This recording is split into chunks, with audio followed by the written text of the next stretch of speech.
फातिमा की रानी माँ, प्रभु यीशु की माँ, आसरा तू ही है माँ।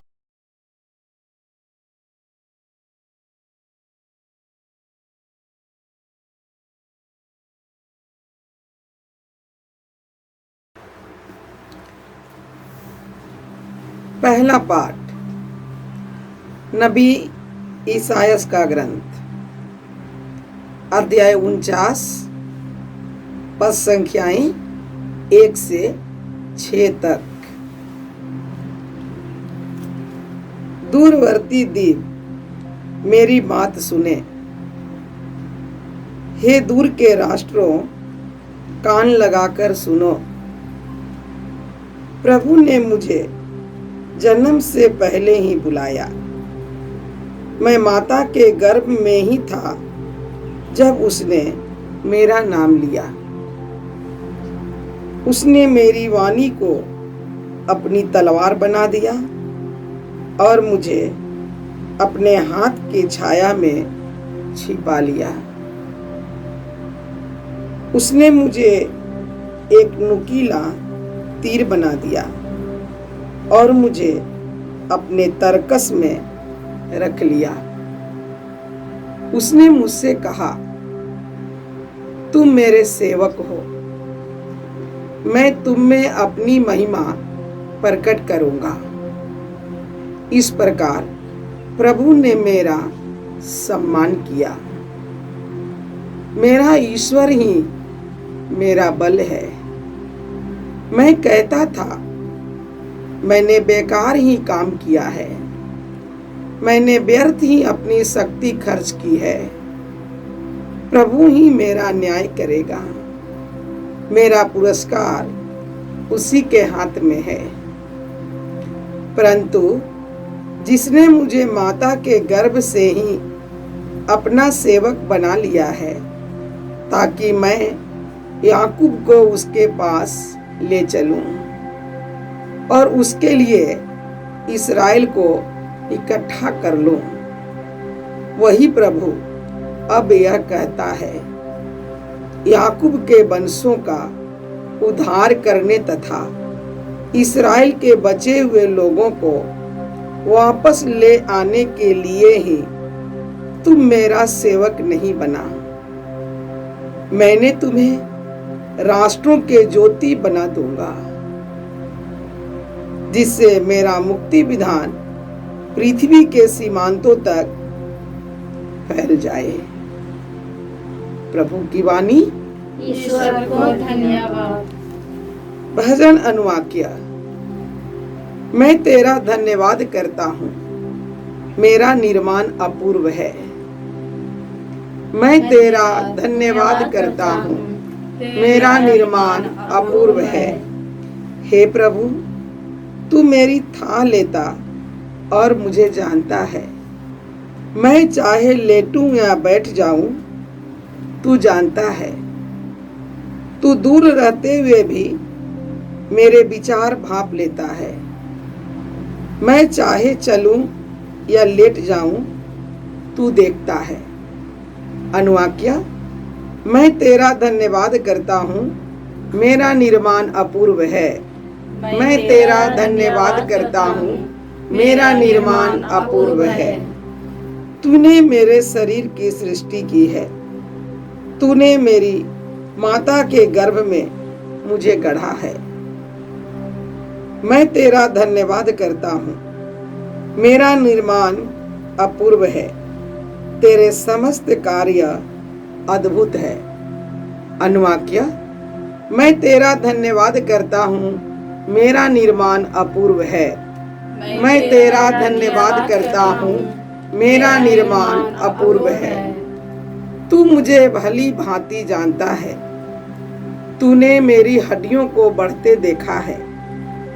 जब मैं अदृश्य में बन रहा था, जब मैं गर्भ के अंधकार में गढ़ा जा रहा था। अनुवाक्य। मैं तेरा धन्यवाद करता हूँ, क्योंकि मेरा निर्माण अपूर्व है। मैं तेरा धन्यवाद करता हूँ, क्योंकि मेरा निर्माण अपूर्व है। दूसरा पाठ प्रेरित अध्याय 13 पद संख्याएं 22 से 26 तक। यूहन्ना ने मसीह का आगमन घोषित किया। पौलुस ने यहूदियों से कहा, ईश्वर ने दाऊद को उनका राजा बनाया और उसके विषय में यह साक्ष्य दिया, मुझे अपने मन के अनुकूल एक मनुष्य येसे का पुत्र दाऊद मिला है। वह मेरी सभी इच्छाएं पूरी करेगा।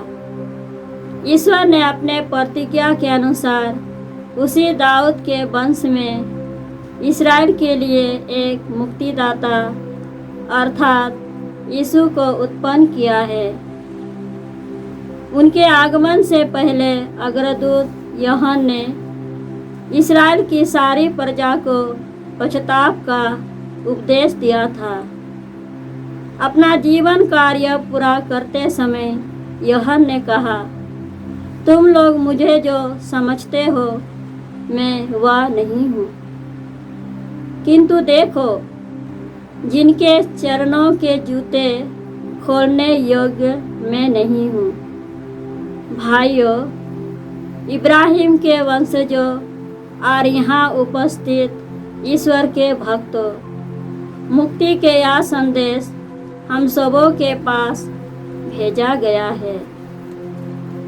प्रभु की वाणी। ईश्वर को धन्यवाद। जय घोष। Hallelujah hallelujah. हे बालक, तू सर्वोच्च प्रभु का नबी कहलाएगा, क्योंकि तू प्रभु के आगे चलेगा, जिससे तू उसका मार्ग तैयार करे। हालेलुया। प्रभु आप लोगों के साथ हो और आपकी आत्मा के साथ। संत लूकस के अनुसार पवित्र सुसमाचार। हे प्रभु तेरी महिमा हो। अध्याय 1 और संख्याएं 57 से 66 तक, फिर और संख्या 80। एलिजाबेथ के प्रसव का समय पूरा हो गया और उसने एक पुत्र को जन्म दिया। उसके पड़ोसियों और संबंधियों ने सुना कि प्रभु ने उस पर इतनी बड़ी दया की है और उन्होंने उसके साथ आनंद मनाया। 8वें दिन वे बच्चे का खतना करने आए। वे उसका नाम उसके पिता के नाम पर जकरियस रखना चाहते थे, परंतु उसकी माँ ने कहा, जी नहीं, इसका नाम यूहन्ना रखा जाएगा। उन्होंने उससे कहा, तुम्हारे कुटुंब में यह नाम तो किसी का भी नहीं है। तब उन्होंने उसके पिता से इशारे से पूछा कि वह उसका नाम क्या रखना चाहता है। उसने पाटी मंगाकर लिखा, इसका नाम यूहन्ना है। सब अचंभे में पड़ गए। उसी क्षण जकरियस के मुख और जीभ के बंधन खुल गए और वह ईश्वर की स्तुति करते हुए बोलने लगा। सभी पड़ोसी विस्मित हो गए और यहूदिया के पहाड़ी प्रदेश में ये सब बातें चारों ओर फैल गई। सभी सुनने वालों ने उन पर मन ही मन विचार कर कहा, पता नहीं यह बालक क्या होगा। वास्तव में बालक पर प्रभु का अनुग्रह बना रहा। बालक बढ़ता गया और उसकी आत्मिक शक्ति विकसित होती गई। वह इस्राएल के सामने प्रकट होने के दिन तक निर्जन प्रदेश में रहा। प्रभु का सुसमाचार। हे क्रिस्त तेरी स्तुति हो। जय यीशु क्रिस्त में प्रिय भाई और बहनों, आज 24 जून को हम लोग संत यूहन्ना बपतिस्ता का जन्मोत्सव मनाते हैं। आज के सुसमाचार में हमने सुना कि चमत्कारी रूप से संत यूहन्ना का जन्म हुआ और 8वें दिन उनका खतना हुआ और उनको नाम दिया गया, यूहन्ना नाम दिया गया। और हमने सुना कि ईश्वर की कृपा उन पर बनी रही, वे जीवन में बढ़ते गए।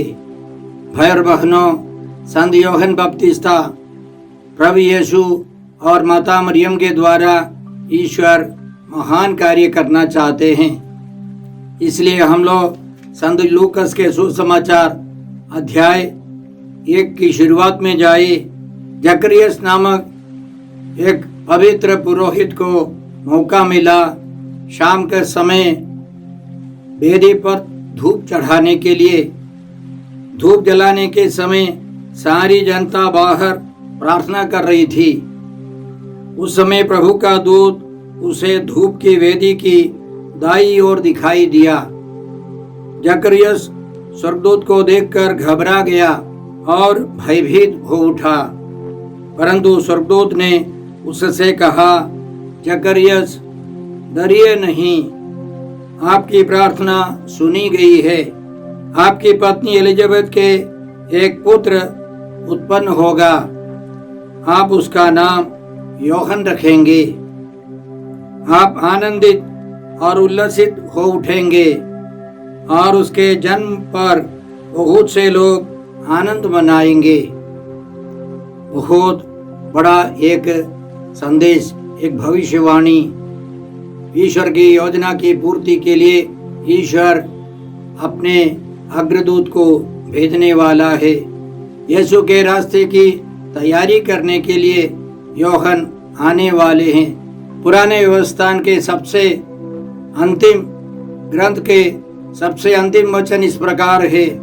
मलाकी का ग्रंथ अध्याय 3 पद संख्याएं 23 और 24। ईश्वर वादा करता है, देखो उस महान एवं भयानक दिन के पहले, प्रभु के दिन के पहले मैं नबी एलिया को तुम्हारे पास भेजूंगा। वह पिता का हृदय पुत्र की ओर अभिमुख करेगा और पुत्र का हृदय पिता की ओर। संत मत्ती के सुसमाचार में या मार्कुस के सुसमाचार में हम लोग संत यूहन्ना बपतिस्ता के वस्त्र के बारे में पढ़ते हैं। वह एलिया के समान वस्त्र पहनते थे। जो ईश्वर ने वादा किया था वह एलिया नबी यूहन्ना बपतिस्ता है। और उनके बारे में स्वर्गदूत ने जकरियस को आगे समझाया, वह प्रभु की दृष्टि में महान होगा, अंगूरी और मदिरा नहीं पिएगा। वह अपनी माता के गर्भ में ही पवित्र आत्मा से परिपूर्ण हो जाएगा और इस्राएल के बहुत से लोगों का मन उनके प्रभु ईश्वर की ओर अभिमुख करेगा। वह पिता और पुत्र का मेल कराने, स्वेच्छाचारियों को धर्मियों की सद्बुद्धि प्रदान करने और प्रभु के लिए एक सुयोग्य प्रजा तैयार करने के लिए एलियस के मनोभाव और सामर्थ्य से संपन्न प्रभु का अग्रदूत बनेगा। जकरियस को इन वचनों पर विश्वास नहीं हो रहा था। तब उस स्वर्गदूत ने समझाया, मैं गब्रिएल हूँ, ईश्वर के सामने उपस्थित रहता हूँ। मैं गब्रिएल हूँ। गब्रिएल दूत के बारे में पहली बार हम लोग दानियल के ग्रंथ में अध्याय 9 में हम लोग पढ़ते हैं। पुरोहित जकरियस संध्या के समय मंदिर के अंदर जाकर धूप लेकर प्रार्थना कर रहा था, आराधना कर रहा था। उसी तरह दानियल ईश्वर से प्रार्थना कर रहा था। दानियल का कहना है, इसी बीच संध्या बलि के समय जिस गब्रिएल नामक मनुष्य को मैं पहले देख चुका था, वह शीघ्र ही उड़कर मेरे समीप आया।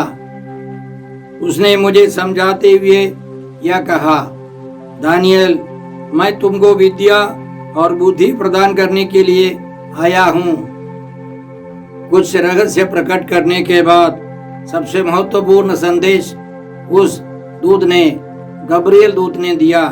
दानियल का ग्रंथ अध्याय 9 और संख्या 24 में हम इस प्रकार पढ़ते हैं, तुम्हारी जाति और तुम्हारे पवित्र नगर के लिए वर्षों के 70 सप्ताह नियत किए गए हैं।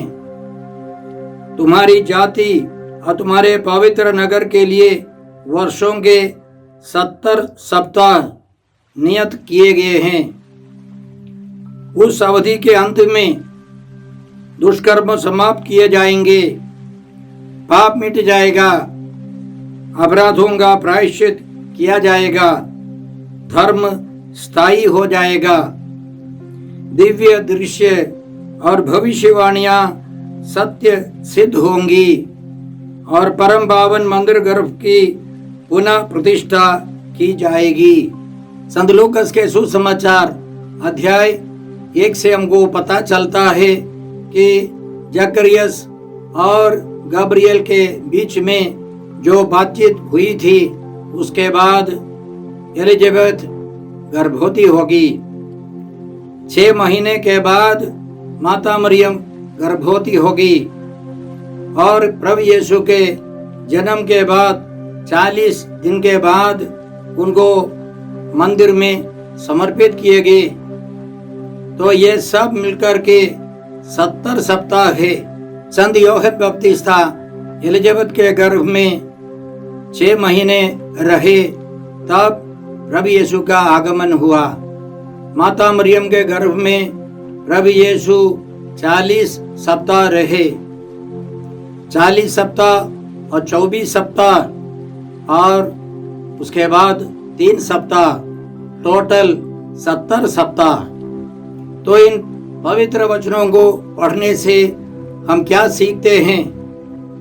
सबसे पहले हम यह समझ ले, दानियल नबी ने जो दर्शन देखे, गब्रियल दूत ने उनको जो समझाया, वह सब महत्वपूर्ण है।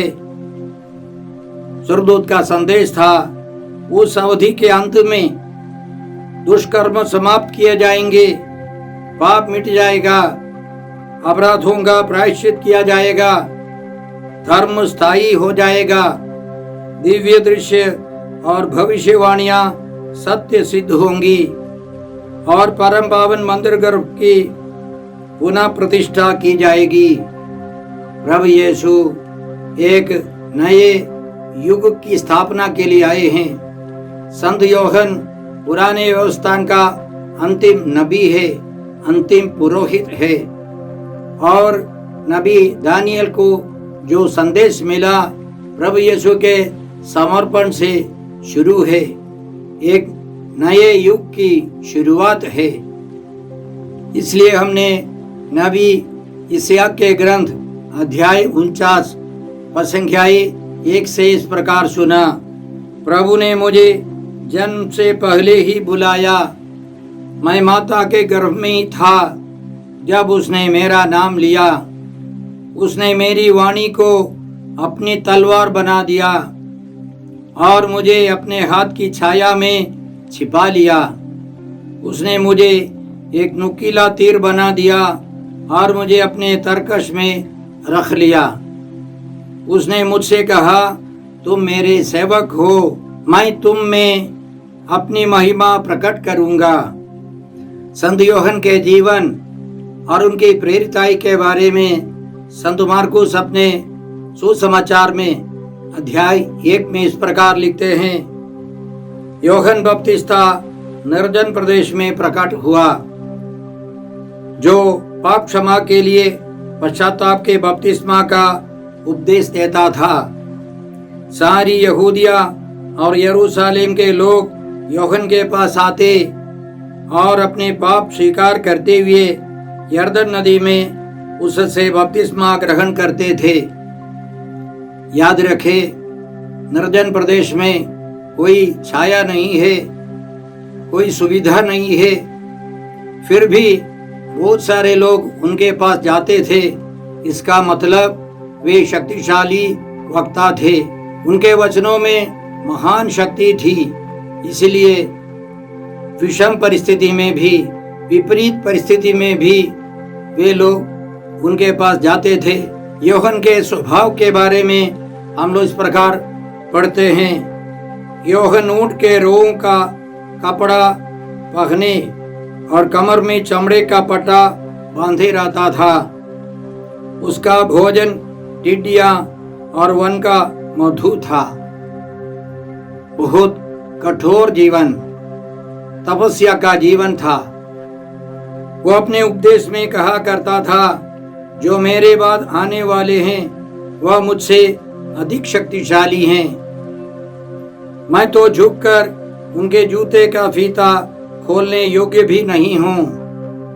मैंने तुम लोगों को जल से बपतिस्मा दिया है, वह तुम्हें पवित्र आत्मा से बपतिस्मा देंगे।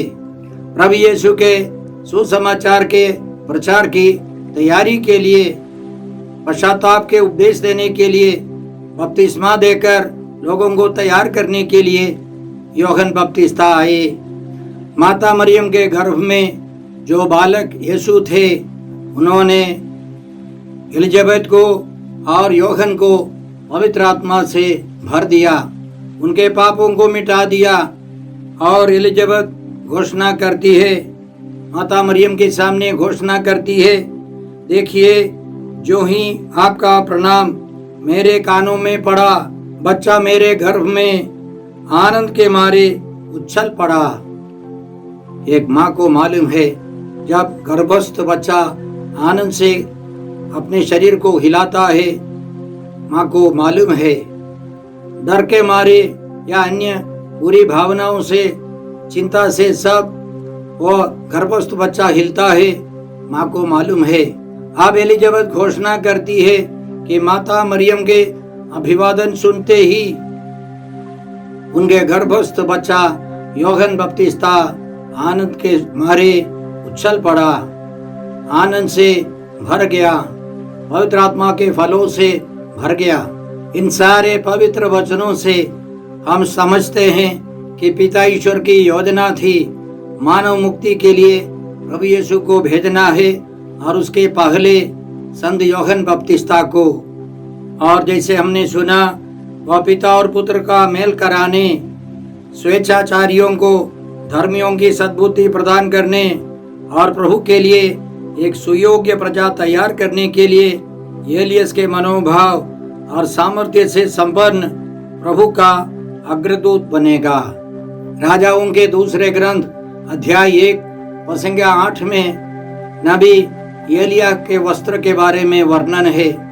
उसी तरह जैसे एलिया पहनते थे, वैसे ही संत यूहन्ना अपने कपड़े पहनते थे। कहने का मतलब वह एलिया संत यूहन्ना बपतिस्ता है। संत यूहन्ना बपतिस्ता के जन्मोत्सव और उनके कार्यकलापों के द्वारा एक और महत्वपूर्ण मिशन है। कई बाइबल पंडितों के अनुसार संत यूहन्ना बपतिस्ता पुरोहित गोत्र में आए।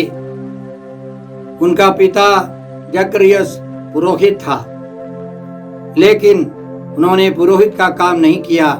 जैसे यिर्मयाह नबी पुरोहित वर्ग में आया, लेकिन उसने पुरोहित का काम नहीं किया, बलि नहीं चढ़ाई, नबी का काम करने लगा। उसी तरह संत यूहन्ना बपतिस्ता नबी के रूप में प्रकट हो गए। जब प्रभु यीशु यरूशलेम नदी में संत यूहन्ना बपतिस्ता से बपतिस्मा ग्रहण करने के लिए आए, उन्होंने संत यूहन्ना ने मना किया। प्रभु यीशु कहते हैं, धर्म विधि पूरी होनी चाहिए। क्या है वह धर्म विधि? हम मानते हैं हम पापियों का स्थान लेकर के प्रभु यीशु ने बपतिस्मा ग्रहण किया। बाइबल हमको सिखाती है मसीह का कोई पाप नहीं था, फिर भी पिता ईश्वर ने हमारे कल्याण के लिए यीशु मसीह को हमारे पापों का भागी बनाया। प्रभु यीशु के बपतिस्मा की एक सच्चाई यही है। लेकिन दूसरी सच्चाई क्या है? संत यूहन्ना बपतिस्ता ने पुरोहिताई जीवन, पुराने व्यवस्था की पुरोहिताई जीवन प्रभु यीशु के सामने समर्पित किया, और प्रभु यीशु एक नए पुरोहिताई जीवन शुरू करने आए हैं। वह पुरोहिताई जीवन मेलकीसेदेक की तरह है। मेलकीसेदेक रोटी और अंगूरी लेकर आया था। उसने जानवरों की बलि नहीं चढ़ाई। और उसी तरह इब्रानियों के नाम पत्र अध्याय 7, 8, 9, 10 में हम लोग पढ़ते हैं, प्रभु यीशु महापुरोहित है, प्रधान याजक है। वह मंदिर में जाकर बलि चढ़ाने नहीं आए। प्रभु यीशु पुराने व्यवस्थान की जो बलियां है वो सब समाप्त कर स्वयं बलि बनने के लिए आए हैं। एक ही बार उनकी बलि होगी। हर साल प्रायश्चित दिवस पुरोहित अपने और जनता के पापों की मुक्ति के लिए एक बकरे को काटकर उसका खून चढ़ाता था। और प्रभु यीशु की भविष्यवाणी के अनुसार 70 ईस्वी में वह मंदिर तोड़ दिया गया, लूट लिया गया, पूरी तरह जला दिया और वहां के सारे पुरोहित मारे गए, सारे बलि के जानवर मारे गए। अब यरूशलेम मंदिर की जरूरत नहीं है। मंदिर प्रभु यीशु है, बलि चढ़ाने वाले प्रभु यीशु है, ईश्वर का मेमना बलि वस्तु खुद यीशु है। अब प्रभु यीशु एक नई पुरोहिताई जीवन शुरू करते हैं। 70 सप्ताह की पूर्ति का मतलब है संत यूहन्ना के आगमन से लेकर प्रभु यीशु के समर्पण तक, मंदिर में प्रभु यीशु के समर्पण तक 70 सप्ताह है, 490 दिन। और उसके बाद एक नया युग शुरू है। उस युग में हम सबों को प्रभु यीशु के साथ, यूहन्ना बपतिस्ता के साथ, माता मरियम के साथ शैतान से लड़ना है, युद्ध करना है। इस संसार के अंत तक, प्रभु यीशु के दूसरे आगमन तक हमको यह संघर्ष करता रहना है। हे अब्बा पिता, हे प्रभु यीशु, हे पवित्र आत्मा ईश्वर, आज के सारे पवित्र वचनों के लिए हम तुझे धन्यवाद देते हैं। प्रभु यीशु के अग्रदूत संत यूहन्ना बपतिस्ता के लिए, उनके जीवन के लिए, उनके संघर्षों के लिए, उनकी शहादत के लिए हम तुझे धन्यवाद देते हैं। प्रभु यीशु के लिए उन्होंने अपना जीवन बिताया। उसी तरह हम भी प्रभु यीशु के सुसमाचार के प्रचार के लिए अपना जीवन व्यतीत कर सके, प्रभु यीशु के लिए मरकर अनंत जीवन में प्रवेश कर सके। हम यह प्रार्थना करते हैं प्रभु क्रिस्त के द्वारा। हमारे प्रभु यीशु क्रिस्त की कृपा, ईश्वर का प्रेम और पवित्र आत्मा का साहचर्य आप सबों को प्राप्त हो। आमीन।